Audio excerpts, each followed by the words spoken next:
यशोमती मैया के नंद लाला। हे नारायण, आज मेरी प्रजा और मेरा लल्ला दोनों ही गहरे संकट से घिर गए। आपको मेरी सहायता करनी होगी।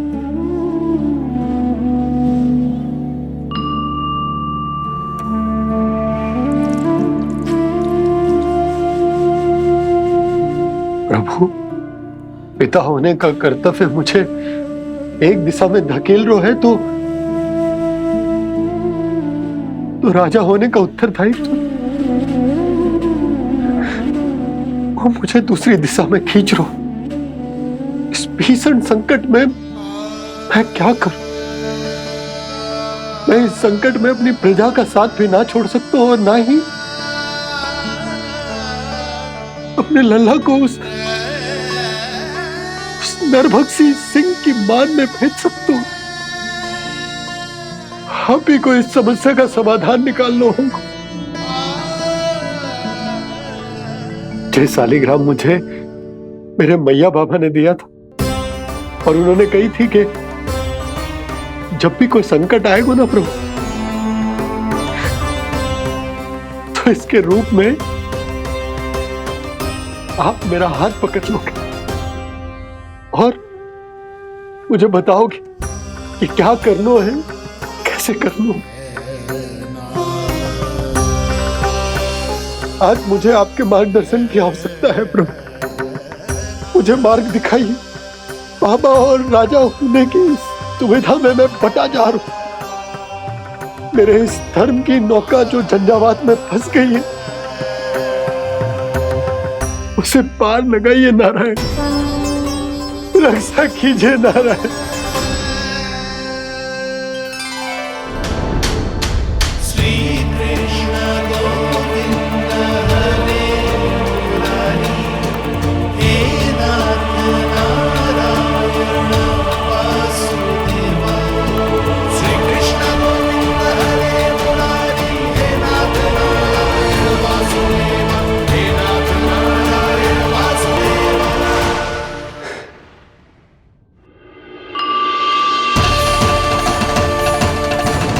शालिग्राम यहीं तो रखा था मैंने। कहाँ गिर गया? कहाँ चला गया? मैंने तो यहीं रखो था।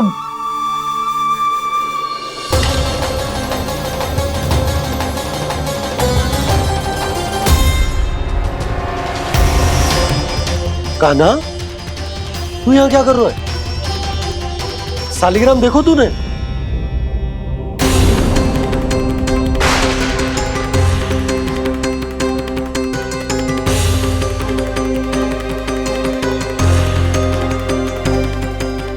तेरे मुंह में क्या है? कान्हा, कहीं तूने शालिग्राम मुंह में तो ना ले लियो? हे नारायण, क्षमा करना, अबोध बालक। जी क्या करो कान्हा तूने? बाहर निकाल शालिग्राम। लल्ला, जी अनुचित है। यदि वो तेरे कंठ में चला जाएगा तो तेरी सांस। लल्ला, ला बाहर निकाल। अच्छो बालक है ना तू? हाँ? ला। अरे तेरी मैया को पता चलेगा ना तो वो कहेगी कि ना तो प्रजा का ध्यान रख सकते हो ना ही अपने लल्ला का। लोभ के फंदे में चारों ओर से जकड़ गए थे हम। भविष्य के स्वप्न देखते देखते अपने जीवन का सबसे बड़ा भूल किया है हमने। यशोदा और नंद भैया ने आप सबको समझाने का कितना प्रयास किया था, और यहाँ तक कि छोटे कान्हा ने भी हमें कितना समझाया, लेकिन हमने उस दुष्ट व्यापारी को अपना सारा वचन दे दिया। मुझे तो सबसे पहले अपने घर में बिठा कर ही समझाया था उन दोनों ने। कही थी कि कोई किसी भी वस्तु का दुगना मूल्य क्यों देगो, पर मैंने उनकी एक भी ना सुनी। आप ही बताओ रोहिणी जी, अब किस मुंह से क्षमा मांगूंगी मैं जशोदा जी से? क्षमा मांगने की कोई आवश्यकता ना।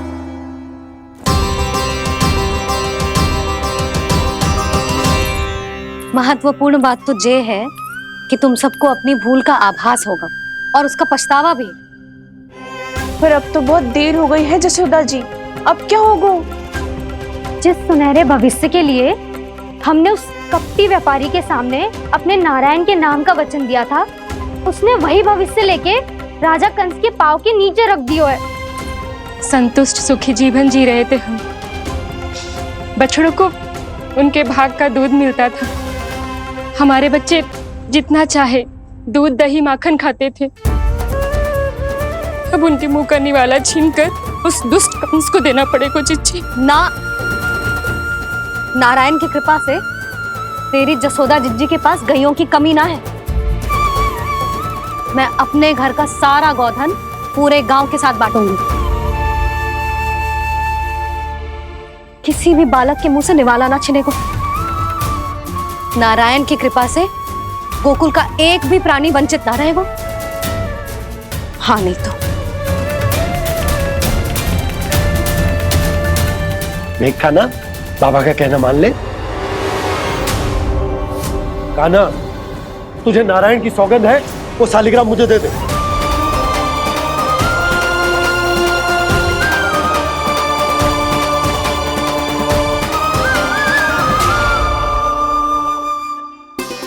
छे, क्या करो लल्ला तूने? ऐसे भी कोई कर तो है क्या लल्ला? मैं पहले से ही तुझे लेकर कितना चिंतित हूं। अच्छा पता है तुझे? क्षमा करना प्रभु।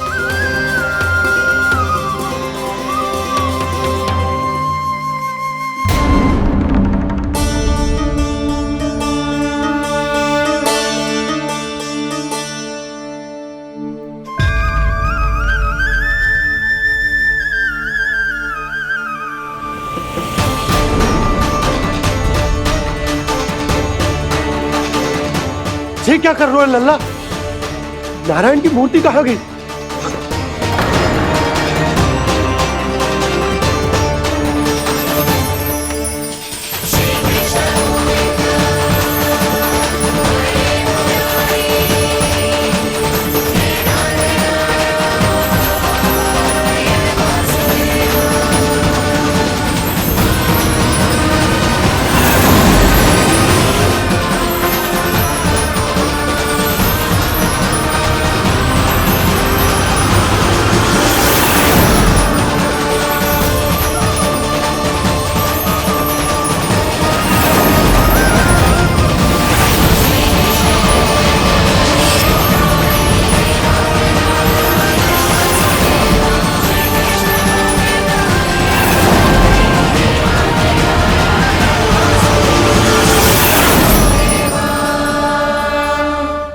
मैंने ना कान्हा के मुंह में फिर से ब्रह्मांड देखो है। मैंने तो ये भी देखो कि श्री नारायण गोकुल में हर स्थान पे है।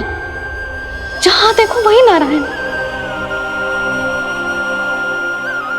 जिनके मुख में त्रिभुवन, जो सारी सृष्टि का संचालन करते, मैं उन्हीं की चिंता कर रहा था।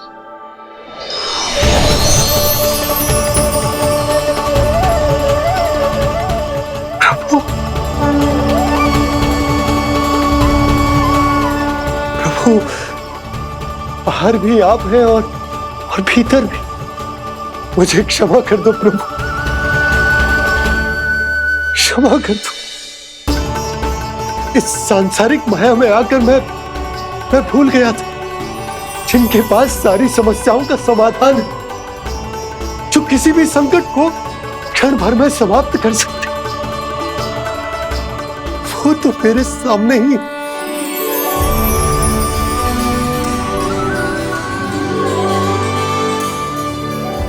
समस्या कैसी भी क्यों ना हो, चिंता समाधान नहीं, बाधा होती है। इसलिए चिंता मत कीजिए बाबा। मैं तो सदैव ही कहता हूं, मनुष्य को कठिन से कठिन परिस्थिति में भी चिंता से दूर ही रहना चाहिए। यदि व्यक्ति अपना सारा ध्यान अपने कर्मों को पूरा करने पर लगाए, तो वो बड़े से बड़े संकट का सामना भी सहज ही कर सकता है। और वैसे भी मेरी पूजा वही करते हैं जिन्हें मेरे अस्तित्व पर विश्वास है। इसीलिए उन्हें भी ये विश्वास अवश्य रखना चाहिए कि मैं अपने भक्तों का साथ अवश्य देता हूं, सदैव, हर परिस्थिति में।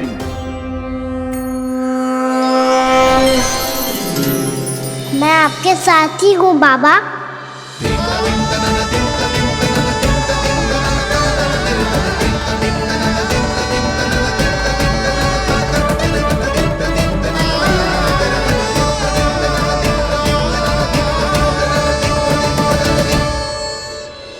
जीवन भर उसके साथ व्यापार करने को वचन दियो है, उसका क्या जशोदा? और उस दुष्ट कंस और उसके व्यापारी ने जो समस्या उत्पन्न की, उसका क्या? समस्या है तो समाधान भी हो गई। मैंने तो कही थी ना मौसी, जो हमारे समझ में ना आए उस समाधान का दायित्व भगवान नारायण पर छोड़ देना चाहिए।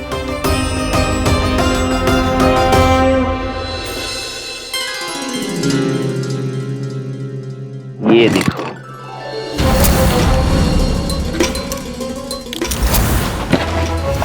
ये आभूषण, मोती, ये स्वर्ण उपहार में देने का सामर्थ्य किसके पास होगा?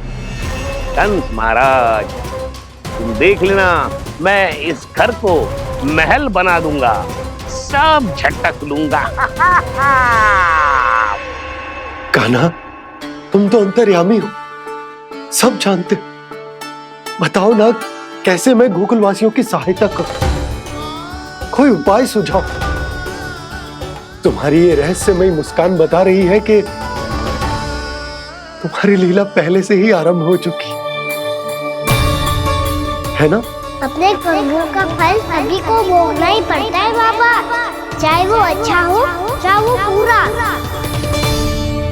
तुम सभी चिंता मत करो। जो अन्य व्यक्तियों के साथ बुरा करते है ना, उसके साथ देर सवेर बुरा ही होता है। और जिस हाथ से उस षड्यंत्रकारी ने तुम सबका दूध दही माखन लियो है ना, जल जाएंगे वो हाथ, जल जाएंगे वो। दोनों पिता पुत्र का इसी से स्वागत करूंगा।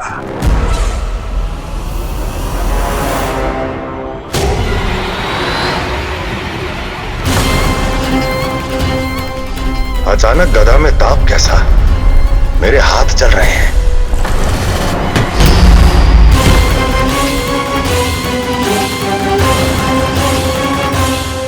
और वो व्यापारी जो तुम सबके शांत जीवन में भूचाल बन के आओ है, स्वयं शांति से थोड़े ना बैठ पाएगा। अरे उसके जीवन में उस षड्यंत्र से बहुत अधिक भयंकर भूचाल आएगा।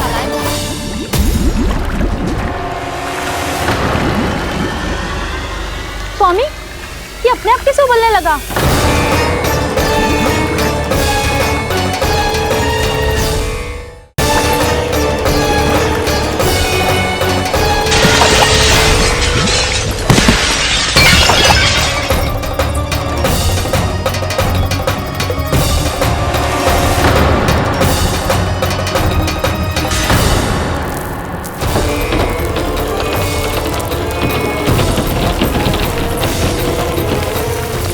स्वामी, आप इस घर को महल बनाने का स्वप्न देख रहे थे, लेकिन ये खंडर बन गया। आप जिसके साथ मैत्री का संबंध स्थापित करके आए, वो कोई महान सम्राट नहीं, दुष्ट है। दुष्ट? उस व्यापारी ने दुष्ट कंस के साथ मिलकर भोले भाले गांव वालों का भोजन छीनो है ना। देखना उन दोनों के भोजन में कीड़े पड़ेंगे।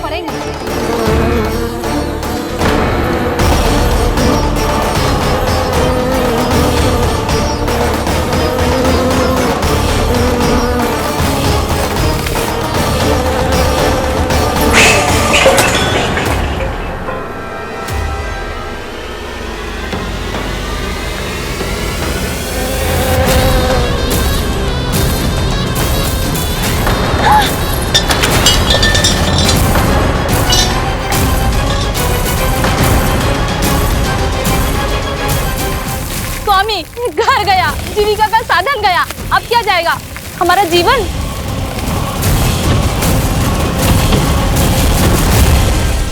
महाराज कंस का उपहार, आभूषण वाला संदूक।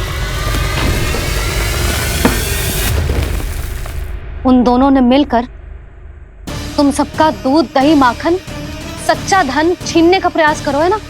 अब देखना, उन दोनों का धन, उनके आभूषण सब लोहे के बन जाएंगे, कंकड़ पत्थर हो जाएंगे सब, कंकड़ पत्थर हो जाएंगे सब। ऐसा ही होगा मैया।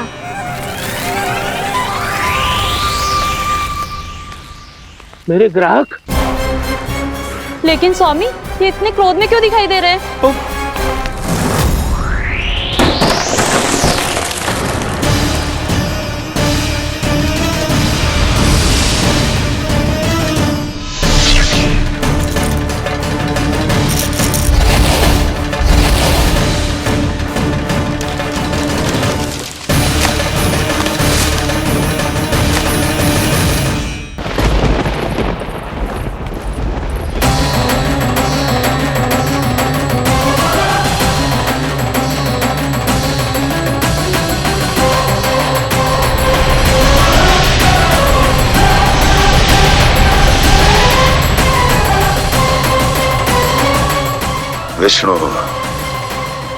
विष्णु ने किया है ये सब। कंस ने जो किया है उसका दंड वो अवश्य भोगेगा, उसका दंड वो अवश्य भोगेगा, दंड वो अवश्य भोगेगा। किसने कहा ये? किसने कहा ये? किसने कहा? मैंने पूछा किसने कहा ये? तुम जिसे ढूंढ रहे हो वो मैं हूँ, विष्णु अवतार। क्या चाहता है तू? तुम्हारे युद्ध मुझसे था कंस, और मेरे भोले भाले भक्तों को अपने जाल में फंसाकर तुमने सारी सीमाएं पार कर दी। अब जब तक तुम गोकुल के ग्वालों को अनुचित प्रकार के अत्याचार से मुक्त नहीं कर देते, तुम्हारा और अन्य सभी षड्यंत्रकारियों का सामर्थ्य, वैभव, बल सब कुछ नष्ट होता चली जाएगा, और तब तक अपने पूर्व रूप में वापस नहीं आएगा जब तक तुम उन निर्दोषों को जीवन यापन का अधिकार लौटा नहीं देते।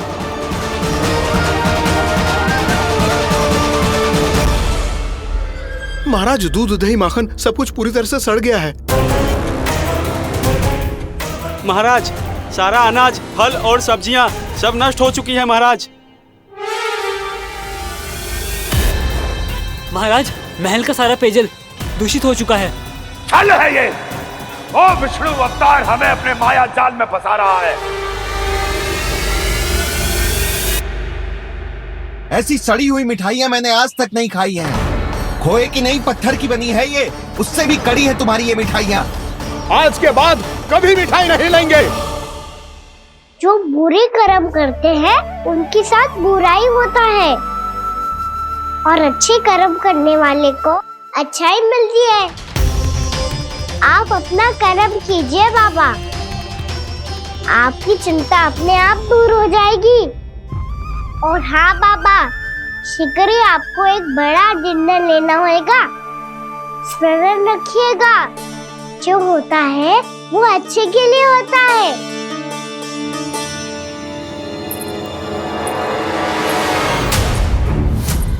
बाबा, मैया आ रही है, क्या करूं?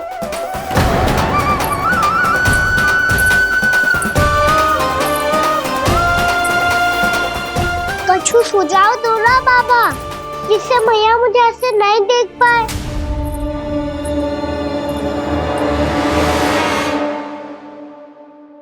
सुनो जी, आपने पुकार लगाई थी क्या?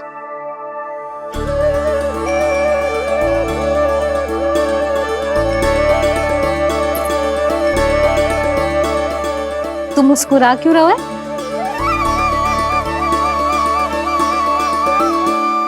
और आप भी बदले बदले से दिख रहे हो। पूजा करके तनिक शांति मिली ना? शांति ही नहीं यशोदा, प्रभु नारायण ने मुझे समस्या को समाधान भी दे दिया। मैं बस अपना कर्म करूं। कल कंस से मिलने मथुरा जाऊंगा मैं। उस दुष्ट अत्याचारी से मिलने जाओगे आप? ना ना, मैं आपको उससे मिलने ना दूंगी। देखो ना आपने कैसे हमारे गांव वालों को फंसाओ है उसने, अवश्य ही आपको भी उसी उद्देश्य से बुला रहे हैं। आप मुस्कुरा रहे हैं प्रभु? कुछ देर पहले ही तो मैया सभी को मुझ पर अर्थात श्री नारायण पर विश्वास करने की सीख देकर आई है। अब देखो स्वयं भी चिंता करी है ये। चिंता मत ही करो यशोदा, मुझे श्री नारायण किसी भी जाल में ना फंसने देंगे। वो तो यही है हमारे साथ। यही है, इसका क्या अर्थ है जी? तुमने कही थी ना कि तुमने उन्हें हर जगह देखो, हमारे घर में, गोकुल में, तो इसीलिए तुम चिंता ना करो, मुझे अपना कर्तव्य करने दो। कल भोर होते ही मैं मथुरा निकल जाऊंगा। पता तो चले वो हमसे चाहतो क्या है।